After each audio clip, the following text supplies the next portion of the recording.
이 자리에서 우리 아이들에 대해서 말씀을 드리고자 합니다. 2024년 12월 3일 비상계엄, 대한민국의 아이들은 이날을 어떻게 기억하고 피청구인의 행위를 무엇이라 배우고 잘할 것인지에 대한 얘기를 드리고 싶습니다. 45년 만에 비상계엄, 국회에 착륙한 군용 헬기와 의사당에 난입한 군인들, 현직 대통령 체포와 이를 막는 경호원들, 법원을 아수라장으로 만든 일군의 무리들, 그리고 바로 이 심판정에서 계엄은 경고성이고 계몽령이라는 피청구인의 태도, 피청구인이 일으킨 비상계엄과 내란 사태, 2달이 넘는 기간 매일 벌어지는 혼란 속에서 지금 아이들은 무슨 일만 있으면 계엄을 선포한다라는 웃지 못할 장난을 치고 있습니다. 그리고 한편으로는 학교와 가정에서 계엄이 무엇인지, 대통령이 왜 그랬는지, 그리고 탄핵은 무엇이고 또 헌법과 민주주의는 또 무엇인지 끊임없이 질문을 던지고 있다고 합니다. 저 역시 마찬가지입니다. 지난 2달 동안 제 아이로부터 어떤 이유로 제가 늦게 들어오고 주말에도 함께 놀지 못하는지, 우리 일상에 발생한 이 사건이 무엇인지 질문을 받고 있습니다. 바야흐로 온 국민이 역사책에서나 봤던 계엄으로 인해 헌법을 공부해야 하고 대통령의 권한과 의무에 대해 우리 아이들에게 어떻게 답해 주어야 할지 고민해야 하는 상황입니다. 그러나 곤혹스러운 것은 비단 계엄이나 탄핵, 대통령의 헌법수호 의무와 같은 어려운 개념이나 헌법 조항을 어떻게 쉽게 설명할지가 아닙니다. 질문하는 아이들에게 대통령은 전시, 사변 또는 이에 준하는 국가 비상 사태가 있을 때 공공의 안녕 질서를 유지하기 위해 계엄을 선포할 수 있어 라고 계엄 조건을 설명해 주더라도 다시 돌아오는 질문은 항상 똑같습니다. 그래서 왜 대통령은 계엄을 한 거야? 라는 질문입니다. 우리가 곤혹스러운 이유는 근본적으로 답해 줄 수 없는 바로 이 질문이 있기 때문입니다. 평화로웠던 12월 그날에 왜 비상계엄을 선포했는지, 군인들을 국회의사당에 보낸 이유가 무엇인지, 국회의원들을 끌어내려고 한 까닭이 무엇인지 등에 대해 상식적이고 합리적인 설명이 불가능하기 때문입니다. 탄핵 심판의 변론이 마무리되는 지금도 마찬가지입니다. 여전히 피청구인으로부터 왜 그랬는지라는 질문에 대한 합리적인 답변을 듣지 못하고 있습니다. 피청구인에게 묻고 싶습니다. 도대체 왜 이런 일을 벌이셨는지, 우리 아이들에게 뭐라고 설명해야 하는지 지금이라도 대통령다운 대답을 듣고 싶습니다. 대통령 배우자의 범죄에 대한 특검법 발의, 정부가 편성하지도 않은 예산을 삭감했다는 이유, 일부 공직자에 대한 탄핵 소추 등 피청구인이 주장하는 이른바 야당과 국회의 반국가적 행위들이 계엄을 선포할 국가 비상사태가 될 수 없다는 점은 명확합니다.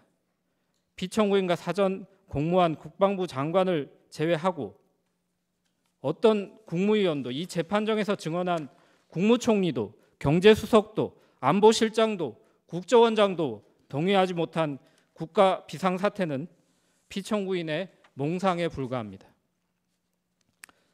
억지로 이유를 생각해 보자면 야당과 국회의 견제로 피청구인이 원하는 정책을 마음껏 펼치지 못했다는 것이 유일한 이유로 보입니다. 하지만 국회는 대화와 타협의 대상이지 억압과 척결의 대상이 아닌 것은 너무나 당연합니다. 그런데 우리는 이번 탄핵 심판 과정에서 피청구인 주변의 사람들이 피청구인에게 이 당연한 대화와 타협조차 설득한 적이 없고 그저 피청구인을 왕처럼 떠받들며 피청구인의 경로에 동조만 했다는 사실을 알게 되었습니다. 자신을 왕으로 떠받드는 분위기 속에서 피청구인은 진짜 자기가 제왕이라고 착각한 것으로 보입니다. 자신을 제왕이라고 착각한 피청구인은 왕의 권한을 견제하려는 세력을 적으로 규정할 수밖에 없었습니다. 자기 주변의 모든 사람들이 자신을 왕으로 대해주는데 도대체 왜 국회만 자신을 왕으로 인정해주지 않느냐며 분노했을지도 모르겠습니다. 그러다 피청구인은 군대를 동원하여 진짜 제왕이 되고자 하였습니다. 이번 계엄은 국회에 대한 경고용이었다라는 피청구인의 변명을 믿어본다면 피청구인은 아마도 군사력을 과시하여 제왕의 권위를 떨쳐보이려 했던 것 같기도 합니다. 하지만 대통령은 왕이 아닙니다. 우리 아이들에게 대통령을 왕이라고 가르칠 수는 없습니다.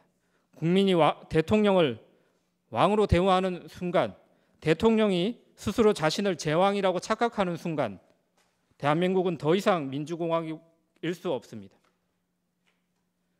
우리는 이 재판에서 대한민국 대통령은 대한민국의 왕이 아니라는 당연한 사실을 다시 선언하고 그 사실을 민주공화국의 구성원으로 자라날 우리 아이들에게 알려주어야 합니다.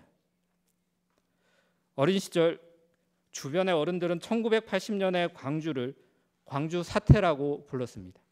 그리고 저는 빨갱이, 반정부 반란군이 도시를 점령하고 나라를 혼란에 빠뜨렸지만 리더십 있는 어떤 군인이 용감한 공수부대원들을 보내서 신속히 진압했다고 배웠습니다.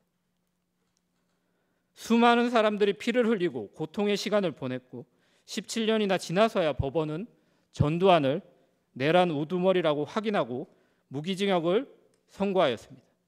저도 그 오랜 시간이 흐른 뒤에야 그날의 진실을 광주 사태가 아니라 5.18 민주화 운동이었다는 것을, 빨갱이 폭도가 아니라 신군부에 저항했던 시민들이었다는 것을, 나라가 혼란했던 것이 아니라 무도한 일부 군인들이 정권을 찬탈하고자 비상계엄을 선포했던 것을 비로소 알게 되었습니다. 다시 처음의 질문으로 돌아와서 생각해 봅니다. 대한민국의 아이들은 이번 비상계엄을 어떻게 기억하고 피청구인의 행위를 무엇이라 배우고 자라나야 할까요? 5.18 민주화 운동을 폭도가 일으킨 광주 사태라고 배웠다가 오랜 시간이 흐른 후에야 진실을 알게 됐던 저처럼 저의 아이와 그리고 대한민국 아이들을 키울 수는 없습니다. 피청구인이 말하는 경고성 계엄을 그럴 법하다고 생각하고 계엄령을 계몽령이라고 한없이 가볍게 생각하고 서부지법 폭동 사태를 미화하는 내용을 보고 듣고 자라는 제 아이, 우리나라의 아이들을 상상하기조차 어렵습니다. 이번 헌법재판소의 결정은 대한민국을 살아갈 우리 아이들의 배움과 사고를 결정지을 것입니다.